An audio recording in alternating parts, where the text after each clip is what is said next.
Okay, hey everybody, welcome to TPH Live. It's our every weekday show where we give you a little bit of a sanity break at 3 Eastern, noon Pacific. If you don't want to watch it live, you can also watch it after the fact. We love having you live because we do a little bit of meditation followed by your questions, which you can ask, and you can ask them live, and we'll bring them right to the meditation teacher. And we love just getting people together at a time when people feel a little disconnected, justifiably. Our teacher today is Rick Hanson. Who is a PhD, a psychologist, a meditation teacher, and he's got a new book out called Neurodharma. Rick, can you hold the book up just so people, when they go hunt for it on Amazon, can recognize the title? There we go. Yes, you don't have to feel bad about shamelessly plugging it because I'm doing it for you. But congratulations on your new book. Comes out tomorrow. Thank you. So you want to talk today about finding calm and contentment in the middle of this, as I keep calling it, dumpster fire. How do we find calm and contentment with everything that's going on right now? Yeah. Well, first, obviously, we have to include the problems and the dangers, the threats. We can't be calm if we feel like we're tuning out threats that are coming at us. We have to widen our view. We have to see the whole thing.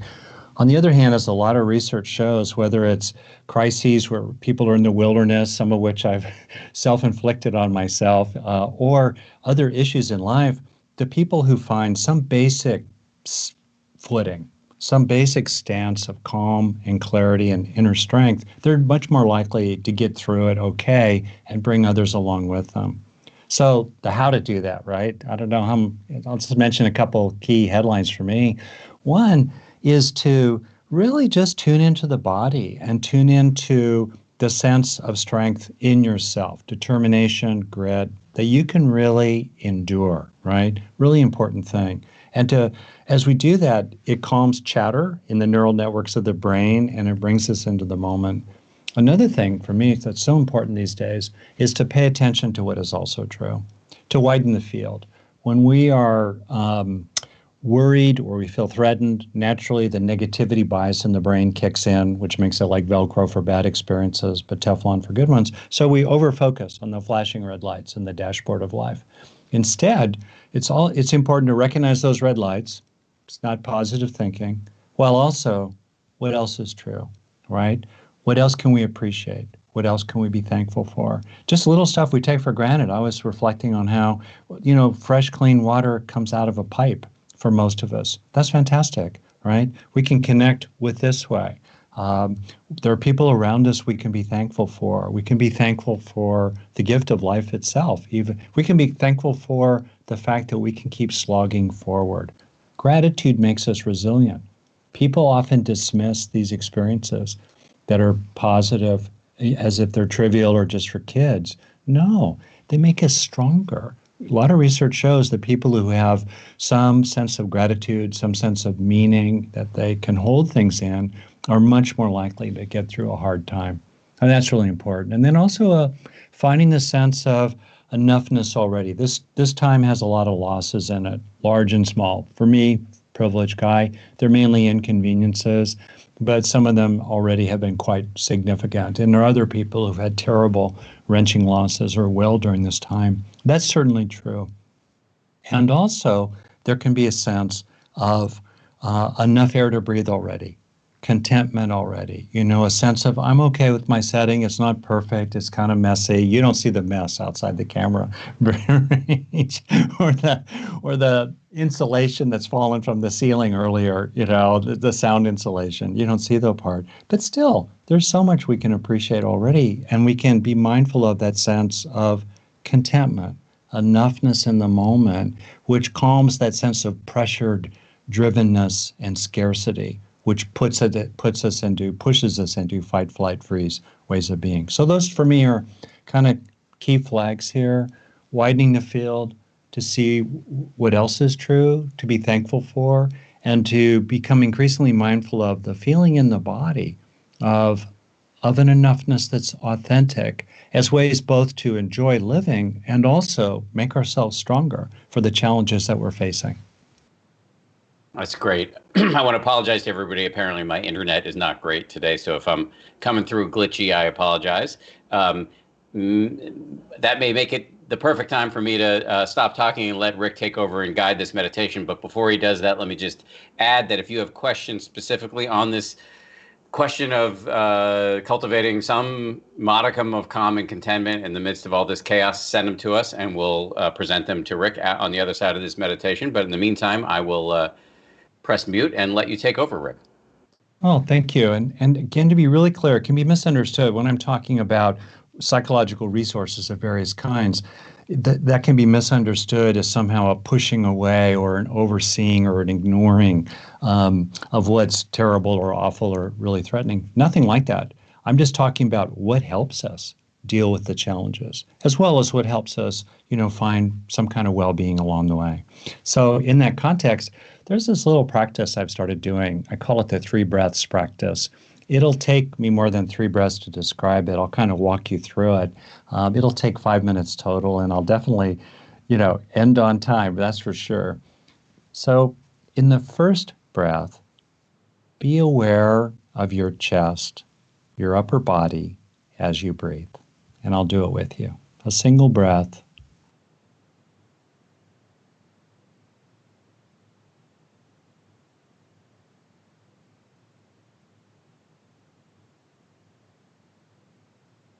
And I'll describe the second breath.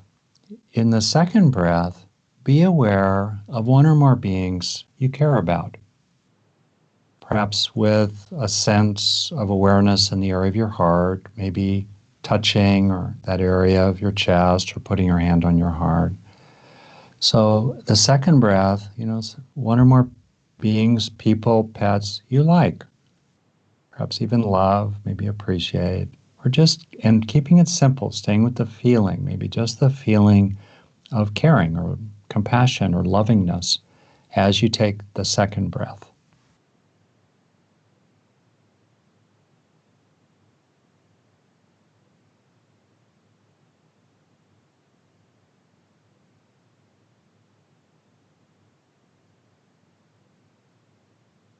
And then in the third breath, while also feeling the area around the heart, being aware of what it feels like in very simple ways to be with others who care about you. Friends, people you laugh with, people you have camaraderie with, people who like you, perhaps love you. What's it feel like to feel cared about one way or another as you take the third breath? Third breath while feeling cared about.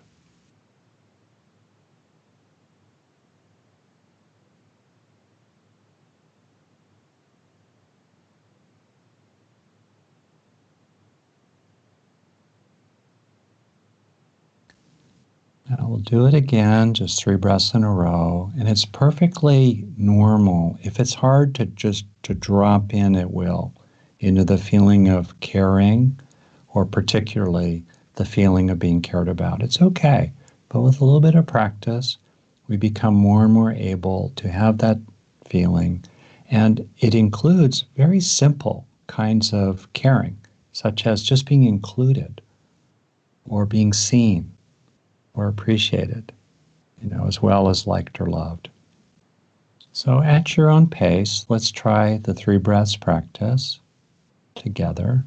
First, second, and third breath, as I've said.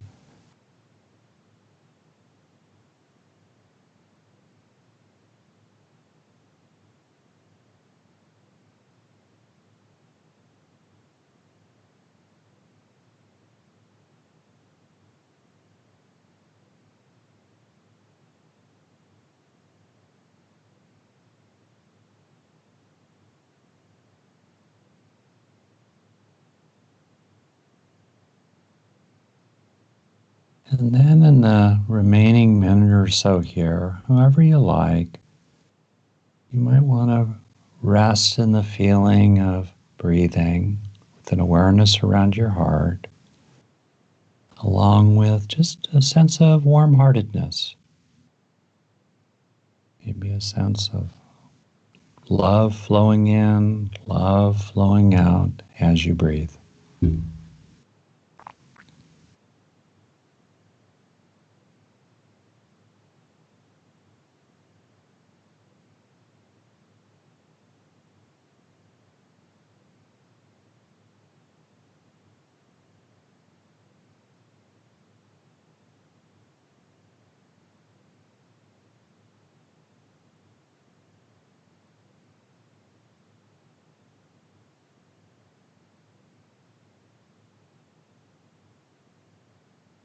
Focusing on the simple feeling of warm-heartedness, not a story, nothing complicated, just open-heartedness,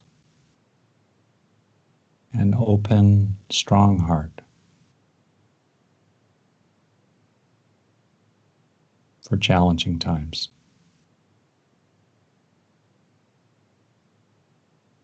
Okay. And it's good to open your eyes and maybe move a little bit, include this way of being while being more active. We can be meditative even after we finish formally meditating. Thank you very much. Thank you. Hopefully my internet is behaving better now, but thank you very much, Rick. All right, we've got some questions coming in. The first one is from Brigitte. Can you influence calm in someone else when they are upset or angry? Can you deflate someone else with your calm? Yes, and kind of. Yes, there's a lot of research on how we are can influence others through emotional contagion, for better or worse, and the ways in which even in small groups, there's research that shows that one person's well-being or qualities can actually ripple through the network. It kind of gets handed off 2, 3, 4 degrees of separation out on the one hand. On the other hand, there's kind of a joke from the world of therapists, which is how many therapists does it take to change a light bulb? Only one, but the light bulb has to want to change. And if there's someone around you who just doesn't want to feel better, or maybe they're just completely flooded, they're overwhelmed, sure, we can't shift them, but we often have an influence on other people that's greater than we imagine, just simply through our own practice. That's great. Cade writes in, how do you find this spaciousness when we find ourselves in deep thought, worrying about the uncertainty of the future? This space of thinking seems primed for our suffering. It's a great question. So thinking is a wonderful servant, a terrible master. And so the question becomes, is it productive? And that's a fair question to ask oneself. In other words, think the same thought again and again, but 10 times is enough, right? So if it's not helpful, then you can move on to the next thing. And that's where a little bit of training comes in. And there are certain hacks, if you will, from new research from my book. One of them is to just really tune into the internal sensations of the body. That disrupts verbal processing and pulls us out of the ruminator, the default mode network in the brain, just tuning into the body internally. Also, your body as a whole, that really helps. And even looking out to the horizon quiets that kind of self-referential chatter and helps us see the big picture. It reminds me of, I was doing a story back when we were allowed to travel over the summer in the Brazilian Amazon, and we were way out there, and at night there's no light pollution, so it felt like we were on the prow of a spaceship moving through space. It was just like almost like you could reach up and touch the stars. And every time I got into habitual rumination or projection at night, when I just looked up, it was an immediate overwhelming blast of perspective. It's just completely true. And we're understanding more like how that's working in the circuitry, but it's totally true. It's great. Yeah. Brittany writes in, question for Rick. What's one way to deal with the mass of cognitive dissonance many are feeling? If I understand the question, like we get pulled in different directions. I was actually talking before we began about how we go back and forth, right? I think what's helpful when you have these two like conflicting desires or views is to feel them both and then try to pop up to a higher level. Like if it's looking up at the heavens, the stars level, and when we take that bigger picture, what's the larger frame that includes both of them? So I think that's really helpful. And then the other, honestly, is to put one foot in front of us. Rumination sometimes is a defense against feeling what we feel or taking appropriate action, paralysis by analysis. And instead, there's no replacement for thinking, okay, what's my next step today? What's my next step today? Really fast, I've taken a lot of people rock climbing over the years, and you'll see beginner climbers in a position where they have 4 good handholds and footholds, but they are frozen. They don't know what to do. They can't reach anything. But if they simply stand up on the foothold they have, they step up, boom, that brings the next good thing into reach. And in much the same way, often we just need to take the next step, whatever that is today. They say in Tibet, if you take care of the minutes, the years will take care of themselves. That's doable. Linda writes in, every day in my gratitude journal, a lot of things I'm grateful for is food. How can I not turn to food to feel good when my world is so small? That's really interesting. Well, one thing is to actually enjoy the food you're eating and to slow down, to chew it, to savor it, and to feel yourself filling up. Because very often we chase food because we don't feel full already, right? That's a really good one. And there's this Sufi saying, I think, that after a meal, the stomach should be 1/3 food, 1/3 water, and 1/3 air. You know, roughly, that's a kind of a guideline. That's helpful. The other is to look for other rewards, to go, okay, food is nice, and also what could I feel rewarded by? The beauty around me, or the sense of getting stuff done, or the kind of gritty sense of, I'm hanging in there. I'm not being defeated by all this. I joke that my wife's like a butterfly. I'm like a cockroach. I just keep crawling. I believe in the crawling theory, the cockroach theory of life. Keep crawling. You could take pleasure in that. Somebody named GRJCT writes, I'm realizing I'm facing a long physical separation from my children and grandchildren. Any suggestions for coming to terms with this? That's so poignant. I think that's one of the hidden losses of this time, the loss of capacity to connect with people and also to repair or kind of mend or heal or just, maintenance, if you will, in relationships. And there's no replacement for being together. We're a touching species. We're social primates. We evolved in small bands on the one hand. So there's no papering over the loss. On the other, we have this capacity as humans. I'm a developmentalist. Starting at around 9 months, infants can really create the sense inside of the being over there. And we need to be active about tapping into that. We were propped up by our opportunities to be together very actively. Now we just have to do a little more work. But like we did with the 3 breaths, you can really pull up a very authentic feeling of being with others you care about or who care about you. And I think it's important to draw upon that and then do the clever things a lot of people are doing these days of connecting with grandchildren, like helping them with their school lessons on Zoom or Skype. That's kind of one way. It helps their parents too, and other kinds of ways. But especially inside your own imagination, to pull up that very strongly felt sense of connecting with others. It's more important than ever these days. Rick, stand by because there are a couple of things I want to do in closing here. Just items of business for the audience. One of them is that we at the 10% Happier app were nominated for a pair of Webbies. So if you want to support us, can go in the link on whatever webpage you're watching us through right now. And the deadline is coming up soon, so do us a solid and vote for us. The other is that on Friday, I tried to do this thing that we generally do on Fridays, which is to identify a nonprofit that we're all supporting and trying to get the community to support. But there were some technical problems on my end, so I'm going to remind you again of what this organization is that we've chosen. Well, we chose last week. We're going to put, no, I don't know where your blankie is. Sorry, bud. Yeah, lots of interruptions. Here we go. So in addition to risking their physical safety, healthcare workers, as we all know, are facing extremely difficult emotional challenges right now, and the consequences of that can be really tragic. We did recently see a doctor here in New York City who took her own life. And so finding ways to get help for medical workers is incredibly important right now. And that is why there's this new organization based, I believe, in Boston called Emotional PPE. The Emotional PPE Project. They connect healthcare workers in need with licensed mental health professionals who can help. You don't need insurance. You don't need paperwork. And there's a link to this organization in the video description here. We're supporting them. If you've got the means and you want to support them, I think this sounds like an excellent organization meeting a deep need right now.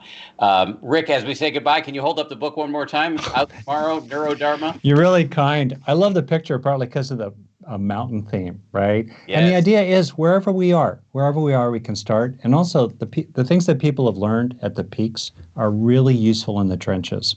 That sense of calm, the sense of clarity, the sense of compassion. These are things that we need more than ever when the world is falling apart. Thank Thank you. you, Rick. Thank you, everybody, for putting up with my glitchy internet and the various domestic interruptions. Very much appreciate your patience. We'll be back tomorrow with Sumi Kim. And in the meantime, please stay home and stay healthy. We'll see you soon.